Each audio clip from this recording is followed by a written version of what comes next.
మన మురళీ నాయక్ మేము తల్లిదండ్రులు అండి. మన భారతదేశం మధ్య మన మురళి వీరమరణం పొందినాడు కాబట్టి మాకి బాధాకరం ఉంది, ఒక పక్క గౌరవం ఉంది. ఈ రోజు మన గౌతమ్ గారు సోలోబై మూవీస్ మురళీనాథ్ తల్లిదండ్రుల చేతంతో మాకి ప్రారంభం కావాలని ఇక్కడ నుండి మన పిలిపించాడు. అతను మన కాదుకోకుండా మేము సంతోషంగా వచ్చినాము. ఆ మూవీస్ మన తెలంగాణ, ఆంధ్రప్రదేశ్ ప్రతి ఒక్కరు మన ఫ్యామిలీతో చూడాలని మా మురళీనాయక్ తల్లిదండ్రుల ఆశ, మా కోరిక.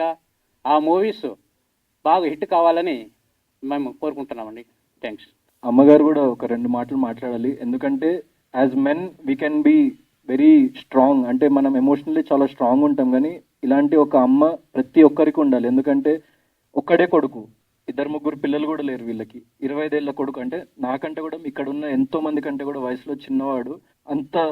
అంత మెచ్యూరిటీతోని, అంత దేశభక్తితోని, ఒక ప్రాణాన్ని సైతం లెక్క చేయకుండా అంత పోరాటం చేసిండంటే, సో అందుకే మనం ఇక్కడ ఇంత హ్యాపీగా ఉండగలుగుతున్నాం అలాంటి వాళ్ళు ఉండడం వల్లనే. సో వాళ్ళ మదర్ కూడా ఒక 2 మాటలు మాట్లాడి తన బాధ కానివ్వండి, లేకుంటే తను చెప్పాలనుకున్న ఏ విషయమైనా ప్లీజ్ అమ్మ మీరు ఎలాంటి సంకోచం లేకుండా ప్లీజ్ చెప్పండి. హలో, అందరికీ నమస్కారము. నేను మురళి వాళ్ళ మమ్మీ మాట్లాడుతూ ఉన్నాను. అందరికీ నమస్కారము. నాకు తెలుగు సరిగ్గా రాదు.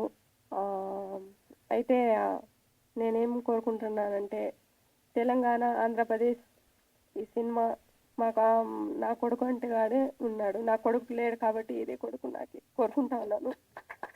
సినిమా అందరూ తప్పకుండా చూడాలని నేను కోరుకుంటా ఉన్నాను.